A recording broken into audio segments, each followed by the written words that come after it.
Goeiemôre, ons kyk vandag na die derde deel van hierdie week se tema, verheerlik of verdwaal, 'n keuse vir die ewigheid. Ons het maandag gesien dat die duiwel ons selfbeheersing probeer steel, en dat dit 'n manier is wat hy ons probeer kry om nie die wêreld wat onder sy beheer is te oorwin nie, sodat die wêreld wat onder sy beheer is oor ons lewens mag kan hê. Ons het gister gesien dat Jesus aan ons openbaar het, dat hy die weg, die waarheid en die lewe is, daar in Johannes 14, en dat hy aan ons alles gegee het wat ons nodig het om die weg te volg en om die weg te ken na die Vader wat ons geskep het, om weer eens met hom versoen te word. Ons het laastens gister gesien dat ons Skepper gee vir ons die weg en ons moet kies of ons die weg wat ons Skepper daar gestel het, sal volg of nie. So vandag is die vraag, wat is jou keuse? Wat is ons elkeen se keuse? In Joël 2 vers 32, en elkeen wat die naam van die Here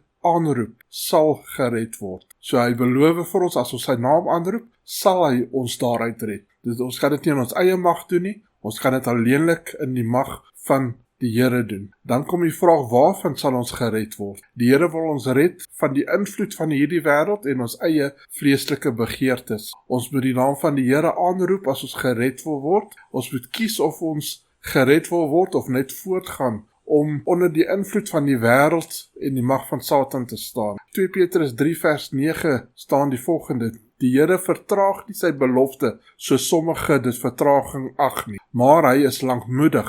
So ons sien baie keer vra ons, Here, hoekom vat hy so lank om te kom? Ons hoor al so lank al van die koms, maar hier sê hy, maar hy is lankmoedig oor ons, en wil nie hê dat sommige moet vergaan nie, maar dat almal tot bekering moet kom. Almal het nodig om ons te bekeer tot God. Ons weet in Romeine 3 vers 23 staan daar, want almal het gesondig en dit ontbreek hulle aan die heerlikheid van God. Maar die Here wil ons nie daar los om ontbreek te word van sy heerlikheid. Hy wil ons elkeen in sy heerlikheid inlei. As ons nie bekeer tot God nie, is ons en bly ons maar net verlore. Daar's geen persoon wat nie tot bekering moet kom nie. Elke persoon het nodig om tot bekering te kom nie, of hy nou bewus is van sy sondes of nie. Die Here sê vir ons juis dat as ons dink, ons het nie 'n verlosser nodig nie, as ons dink dat ons nog nooit gesondig het nie, dan bluf ons onsself, dan aanvaar ons 'n leuen, want dit is 'n leuen dat as enigiemand dink dat hy nog nooit gesondig het nie. So daar is geen persoon wat nie tot bekering moet kom nie. Die vraag is dan, het jy jou bekeer tot ons Skepper en sy weg tot saligheid aangeneem? Hy het vir ons die weg gegee, soos ons gister gesien het, is Jesus die enigste weg tot God. Daar is geen ander weg nie, daar sal nooit weer 'n ander weg wees nie. Hy het vir ons die enigste weg gegee. Die New Age Movement wil vir ons baie goeders leer, het vir ons sê, nee, daar's baie weë na God toe. En as ons kyk, dit is 'n ding wat baie gepropageer word, vandag nie net oor see nie, maar selfs in ons land, dat daar baie weë is na God toe, en dat ons maar enige weg moet vat, en dat ons by God sal uitkom. Maar sy woord is duidelik, dat Jesus is die enigste weg tot saligheid. Hy is die enigste weg tot ons Skepper. Bekeer jy jou daagliks tot hom en sy wil, of soek jy steeds na jou eie wil, of na 'n ander wil, of om jou eie vleeslike begeertes te bevredig? As ons praat van ons eie vleeslike begeertes, dan praat ons van welles en van al die sondige goed wat hierdie sterflike liggaam soek.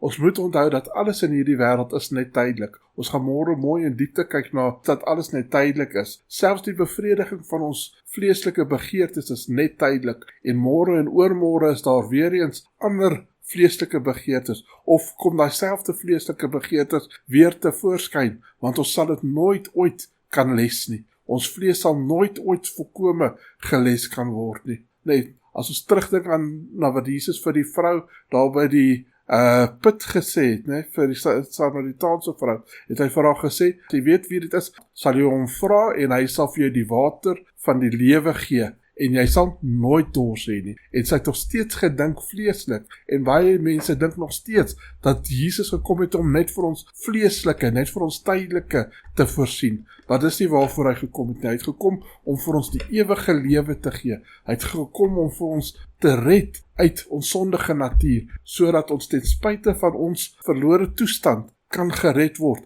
en weer eens die koninkryk van God kan betree. Ons gebed is dat die Here ons elkeen vandag sal lei en sal leer dit wat hom welbehaaglik is, dit wat in ons lewe wat nie reg is nie, dat ons dit sal regmaak met die Here en dat ons vir hom 'n kans sal gee om ons te help om te oorwin dit wat in ons lewe 'n vleeslike begeerte is wat nie ooreenstem met die wil van God. En ons vra dat die Here julle elkeen sal seën en in elke behoefte sal voorsien. In Jesus naam, amen.